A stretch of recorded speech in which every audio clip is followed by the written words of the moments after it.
اختبار الزون ريتش والتايمنج.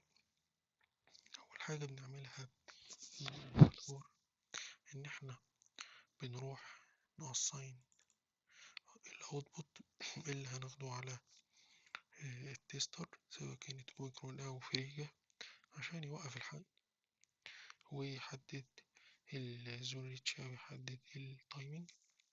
فاحنا الاوتبوت هنا هناخده منين؟ من الجنرال distance distance general. خلاص انا هاخد الاوت الاولاني. خلاص خلينا نشيل كل الكونفيجريشن اللي على الاوتبوتس. تمام، هاخد الاوتبوت منين؟ هاخده من الزونات. فهاخد الاكتيف زونز اللي عندي اللي هي الزون 1 والزون 2 والزون 3 والزون 4.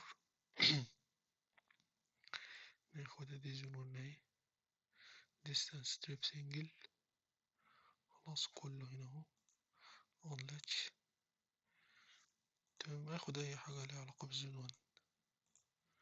ماشي، سيبنا من زد 1 بي، خش على زون 2 على نفس الاوتبوت كده، زون 3 كده، زون 4. انا هكتب دول بس.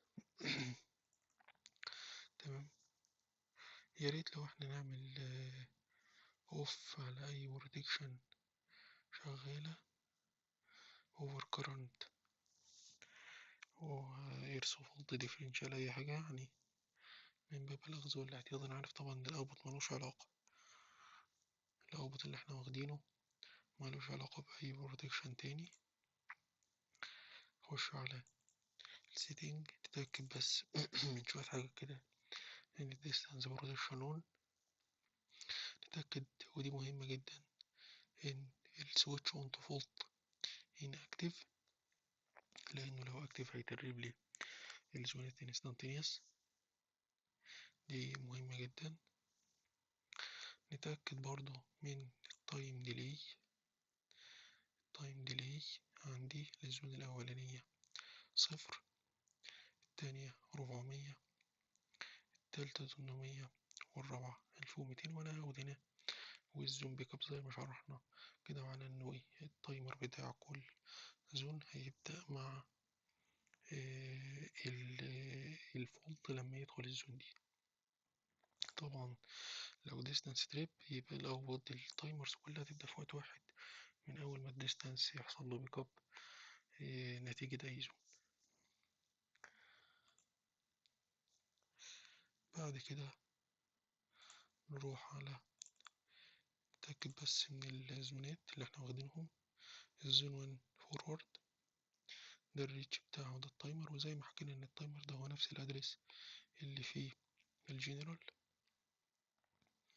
زون 1 انا مخليها اناكتيف، زون 1 بي. تمام، طبعا اخد بالي لو انا واخد الاوت من الديستانس جنرال تريب، اخد بالي ان الزون 1 بيكون ايه، تكون اناكتيف، لان الزون 1 بي عادة بيكون نفس الريتش بتاع زون 2 مع تايم 0، فهتدربك لي الدنيا لو هي موجودة وانا مش بختبرها كريتش. وهي عادة لا تعتبر كريتش، هي موجودة بس عشان التيلي بروتكشن وعشان الوتر كلوجر.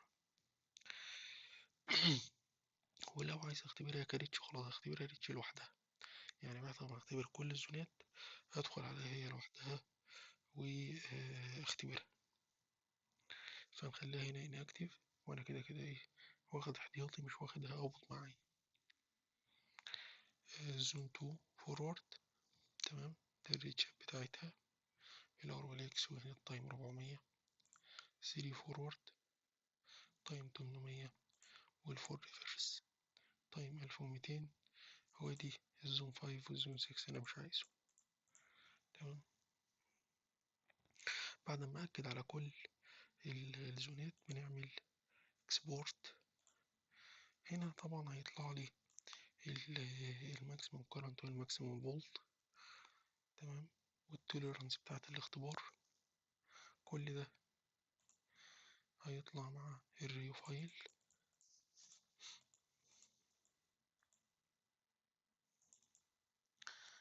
تمام.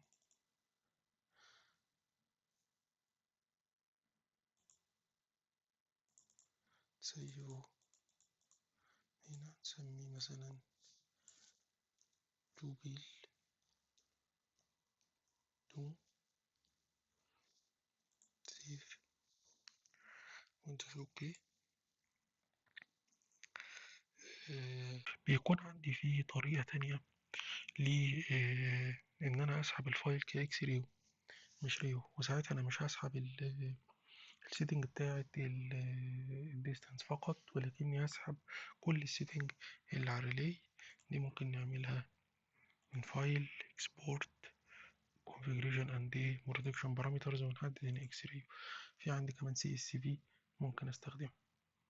سي اس في دي زي اللي بتطلع مع جي اي، ممكن استخدمها او استخدم اكس ريو في يعني الطريقتين ابليكابل مع الاوميكرون. ممكن احطه كاكس ريو وهو يرسم، او ممكن نجيب رويو وبرضه هيرسم مش هيقول لا. نخش دلوقتي على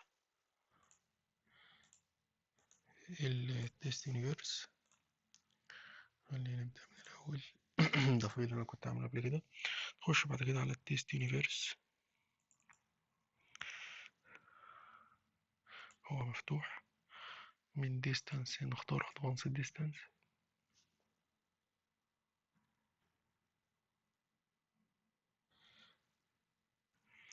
أول حاجة هعملها نخش على التست اوبجكت ونعمل import. هنا الريو ده الموديول اللي الديفايس اللي هو الأوميكرون هيرسم على أساسه. تمام. هنا في الديفايس أنا هنا لسه ما لمستش أي حاجة. طبعا كل المفروض ده كل ده يكون على الديفولت values. الديفايس هنا طبعا النيم بليت، اللوكيشن، كل ده بنظبط فيه على أساس إنه يطلع فيه الريبورت. وعندي هنا الديستانس بيبان فيه البروتكتد اوبجكت، زي طبعا الفاكتورز بتاعت الجراوند فاكتورز، زي مثلا السي تي ناحية الدايركشنال، سي تي ستار بوينت مطارد ناحية اللاين دايركشن لاين، واللاين انجل بتاعي.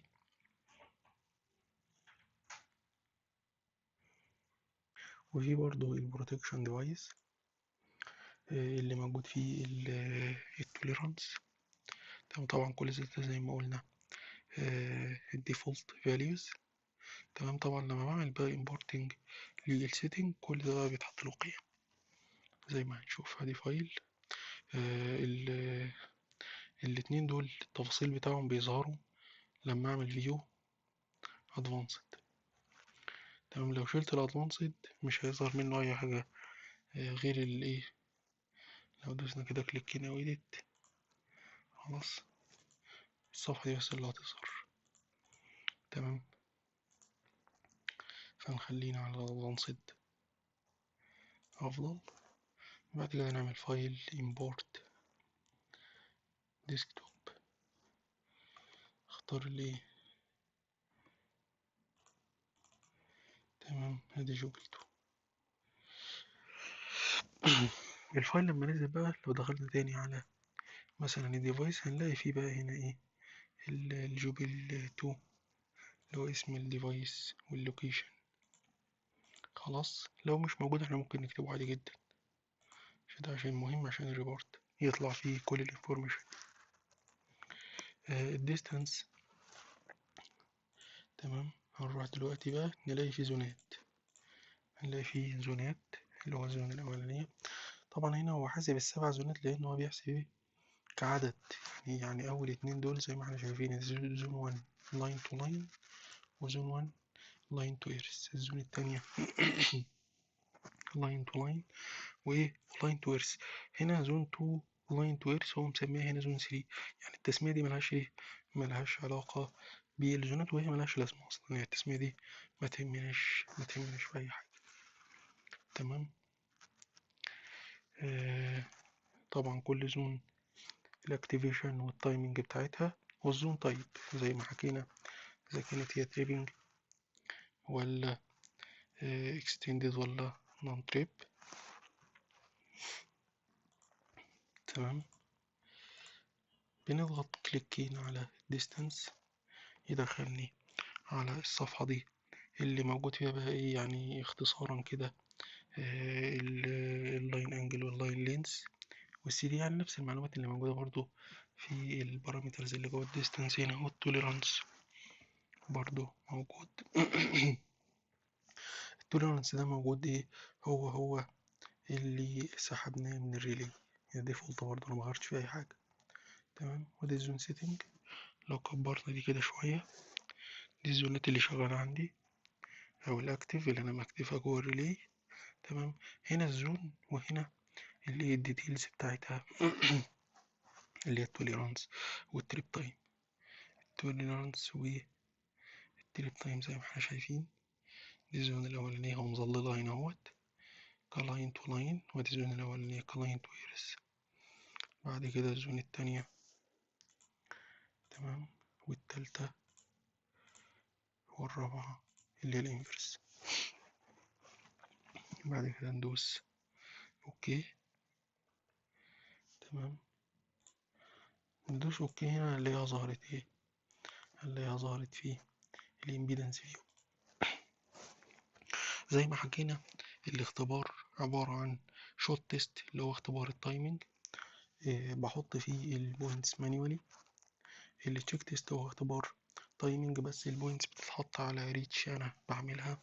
السيرش تيست دي اللي هي الزون اللي هي الزون زون ريتش بالجنبات. السيتنج بتاعي في الكونستانت تايم كارنت او الكونستانت، انا اسف، الكونستانت تيست كارنت او الكونستانت تيست فولتج. انا عادة بختار مع التيست كارنت. تمام، هنا الكارنت فيكسد على 2 امبير. لو عايز اغيره، لو حابب ان انا اغيره، بنعمل كليك يمين ريموف لينك وبغير الكارنت بتاعي. بس طبعا انا ممكن اعمل الاوبشن بتاع الالاو ريدكشن وفي اي تيست، ده هيغنيني عن ان انا اغير التيار، لان ده بيخلي التيار ملائم للزون اللي انا بحقنها. يعني لو الزون دي محتاجة تيار قليل بيقل بيقلل التيار عن 2 امبير. تمام، هنا في الماكسيمم فولت للاختبار. يعني لو انا بختبر مثلا زون والزون دي ما تغرقش، هو هيفضل مكمل اختبار لمدة قد ايه، لمدة 6 ثواني. فانا ممكن اخليها الستة دي نخليها مثلا 3، على اساس ان اكبر زون هي 1.2 اللي هي الزون، اللي هي زون 4. ده البري فولت تايم، ده الماكسيمم فولت تايم. الشوت تيست اختبار التايمينج مانيوالي، يعني انا هحط البوينت نضيفها في كل زون تبعا للفولت تايب. طبعا انا ممكن استفاد من انه شكل الكيرف بتاعي في الفولت جراوند فولت هو في الفيس تو فيس هو في الثري فيز. دي نقطة قبل كده نعملها ريموف. تمام، لو الشكل هو انا ممكن احط نقطة واعمل لها اد تو كله مع بعض. فهنعمل هنا كده اد تو اول ونضيف كده، اتضافت في كل الفولت تايب اهو اللي هي موجودة في كله. تمام، نحط نقطة ثاني نعمل اد تو نضيف على كله. تمام، ريموف اول بيشيل لي كل النقط اللي موجودة في الفولت تايب ده. يعني لو انا عايز اشيل كل النقط اللي موجودة مثلا في الجراوند فولت بنحدد عليه وندوس اوكي، فكده شال لي كل البوينت اللي عملتها فيه الايه الجراوند فولت. تمام، انما ريموف، لو عايزين ريموف بيشيل لي نقطة واحدة بس. يعني احدد النقطة كده واعمل ريموف هيشيل لي النقطة دي من الفولت تايب ده. تمام، فاحنا ممكن بقى ايه نحدد كل البوينتس ونعمل اد تو تضاف على كله، تضاف على كله مرة واحدة. تمام، انا هنا بس هقول الطريقة اللي ازاي بنرسم بيها، وبعد كده انا جايب فايل حاطط عليه كل البوينتس وكل الريتشات نعمل له امبورت. تمام، التشيك تيست تمام. أنا ممكن نحط رامب مثلا، نعمل رامب من هنا كده لهنا. تمام. هلاقي الرامب ده اتحط عليه اوتوماتيك ايه، مجموعة من البوينتس. تمام. البوينتس دي غالبا بتكون الايه التوليرانس اللي في كل زون. يعني لو احنا عملنا هنا كده كليك يمين شو توليرانس، شو اول توليرانس، تمام، هنلاقي البوينتس محطوط على الايه التوليرانس بتاع كل زون، التوليرانس اللي هي الايه البوزيتيف نيجاتيف. تمام. نشيل التوليرانس. طيب لو انا عايز اتحكم فيه، نعمل ريموف. هو كده كده متضافش يعني، هو صح انا عملته بس لسه ما دوستش على ايه، يبقى هو كده لحد دلوقتي متضافش. تمام. ممكن نعمل سيكونس، سيكونس نخليه يبتدي من الاوريجين، يعني نقطة الايه الصفر. وكده ضفته عشان دوست اوكي. نعمل ريموف اول. تمام. تشيل اهو. ممكن نعمل ايه زي ما قلنا قبل السيكونس، معلش. احنا لو هنعمل زوم على ده هنلاقيه مش بادئ من الايه من الاوريجين. لو عايزين يبتدي من الاوريجين نروح هنا، خلي ده كده زيرو. تمام. اهو كده ببتدي من ايه من الاوريجين اهو. تمام. طيب لو انا عايز اعمل بقى بدل ما احط كده افضل اعمل رامبات، نعملها يعني اوتوماتيك رامب زي الاوتوماتيك رامب اللي في الفريجة. هنا بتكافئها سيكونس. السيكونس دهيت بنروح برضو يبتدي من نقطة الأصل، تمام، اللي هي الصفر. ستارت أنجل، أنا هبتدي الستارت بتاعتي من الحد الأدنى للفورورد اللي هو كام 338 درجة. أنا هبتديها من كام، من 350 للحد الأقصى. الحد الأقصى أو أعلى حد ليه الفورورد اللي هو 120، أنا أخليها لحد 100. خلاص. أنجل ستيب يعني حط لي رامب كل قد إيه، أنا هعمل رامب كل مثلا 20 درجة. لما أعمل 20 درجة يبقى هيرسم لي 6 رامبات، 6 لاينات. طيب لو أنا كبرت الأنجل دي خليتها 30 يبقى هيرسم لي عدد رامب أقل. تمام. هنخليها مثلا 30 ونعملها 4 رامبات بس وندوس كده أهو. الأربعة اتضافوا، الأربعة اتضافوا، هنلاقيهم حتى متضافين على إيه، على كله. لأن في السيكونس هنلاقي هنا إيه برضو فولت تايب اللي أنا عايز إيه أضيفه، وأنا كنت عامل على كله. بس هنا في حتة خلينا نعمل ريموف، في جزئية اللي هي الطول بتاع الرامب. أنا مش عايز الطول ده، يعني هنا أعلى زون ممكن تكون جايبة الاتنين أو التلاتة. فاحنا ممكن نخلي ايه السيكونس، نخلي اللينس بتاعي 6 أوم بس. تمام. هنعملها برضو زي ما قلنا 350 100 والأنجل 30. تمام. على كل الفولت تايب وندوس اوكي. يبقى رسم لي، شوف الايه. تمام. محتاجين نكبر ده شوية، كنا نخليه مثلا 10 أوم ولا حاجة. تمام. الحاصل ان هو رسم لي اوتوماتيك رامب، وكل واحد فيهم عليه مجموعة من البوينتس. هتلاقيها برضو هي البوينتس محطوطة على التوليرانس بتاع كل زون زي ما شوفنا. ممكن هنا بقى ندوس ايه، نعمل احنا رامب كده مننا لنفسنا. تمام. برضو هنلاقي البوينتس دي غالبا تلاقي محطوطة على الايه التوليرانس بتاعت الزون. ماشي. لو عملنا كده شو توليرانس هنلاقي ايه محطوطة على التوليرانس بتاعت الزون 4 اهي. تمام. ده كده حتة لو عايزين نعمل تايمنج بيه اللي تشيك تيست. بالنسبة للسيرش، السيرش ايه الرامبات بتاعتي نفس الطريقة بتاعت اللي تشيك تيست اللي هي الرامب. ممكن اعمل رامب مانيوال كده،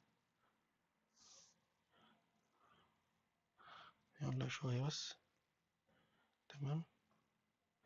ممكن نعمل رامب مانيوال كده ونعمل اد تو، يتضاف لي،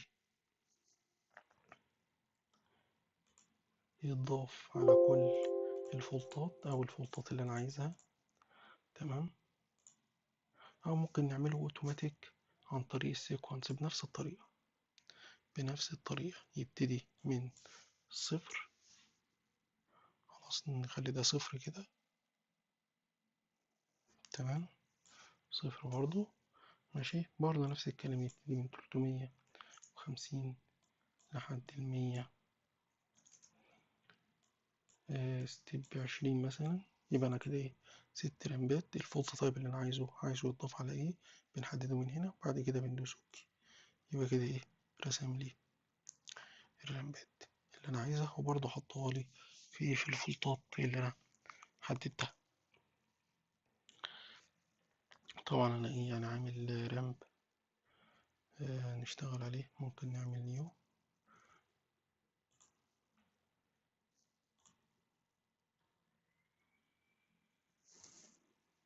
أو اوبن بقى. نعمل اوبن أحسن. اوبن ديسكتوب. الفايل اللي أنا مسيبه ماشي، أنا مسيب بالامتداد ال ADT أو distance، الاتنين موجودين. اختار هنا اهو، نعمل اوبن اهو. ده فايل انا رامي عليه كل الايه البوينتس، ونفس الكلام على الريتشات. تمام، وجاهز يعني للاختبار. قبل ما نبدأ بس نتأكد من الاوتبوتس.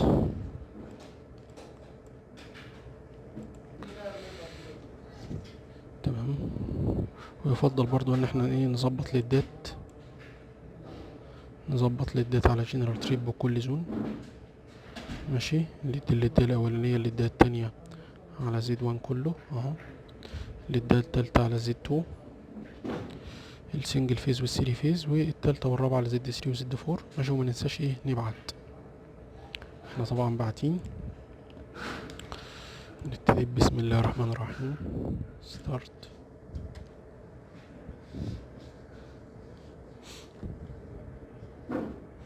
طبعا العلامة الخضراء معناه ان هو ايه نجح في الاختبار.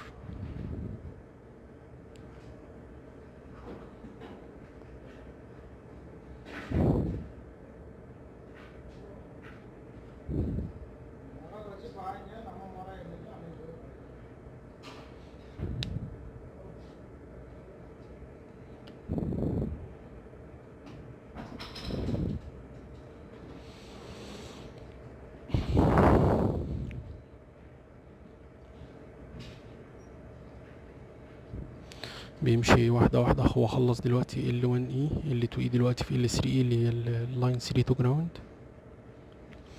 الفيس 3 تو جراوند.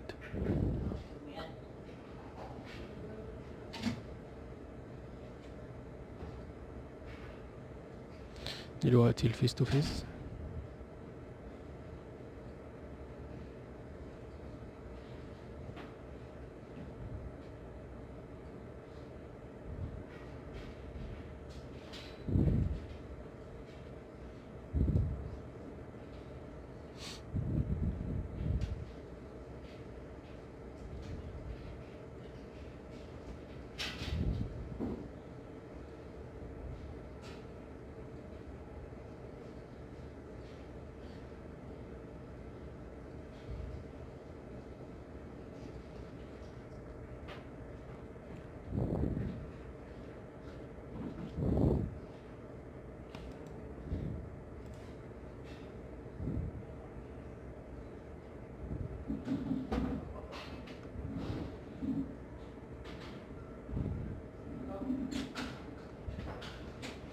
ده الثري فيز.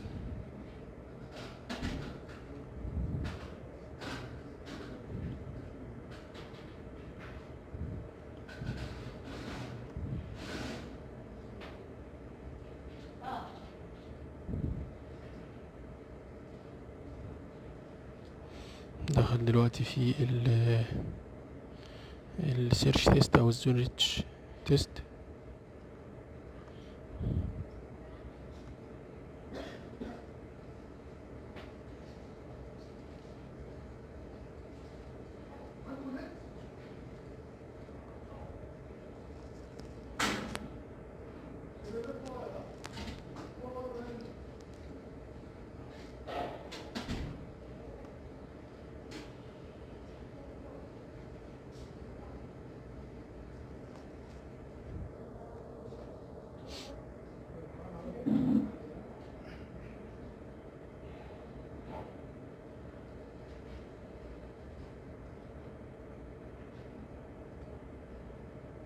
اهو طبعا علامة خضرا كده يبقى هو باص، نجح.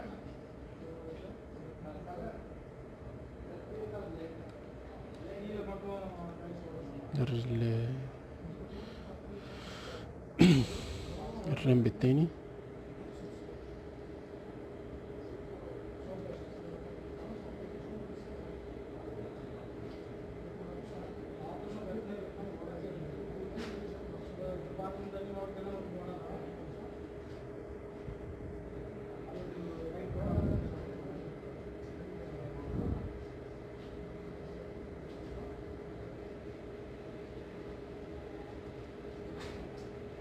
اشتغل دلوقتي في التالت.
ممكن نفصل ونرجع بعد ما يكون خلص. هو هنا كده خلص الاختبار اهو، كده خلص كل حاجة تمام. لو عايزين نشوف الريبورت من نوع الريبورت فيو، تمام. برضو من قائمة فيو بنظهره، هو ده اللي المفروض الريبورت هيطلع عليه، تمام. طبعا احنا الريبورت سيتنج بنحددها من هنا اهوت، ديفاين. هنا بقى الحاجات اللي احنا عايزينها تظهر، ايه اللي نظهره وايه اللي نخفيه في الريبورت. وفي الاخر نعمل برنت ونعمله اكستراكت از بي دي اف، ندوس اوكي، سيفه.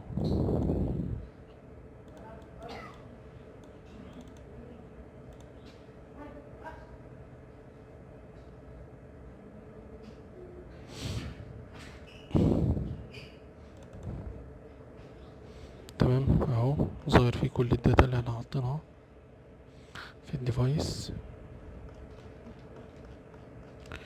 تمام. ده اختبار بدي باختبار الريت التايمينج، تمام. مرورا بقى بكل الاختبارات هنا كده، بس لي فيز ريتش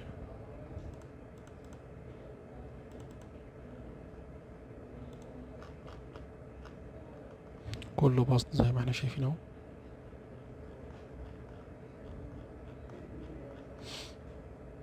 وبكده يبقى ايه، خلص الاختبار للتايمينج والزون ريتش.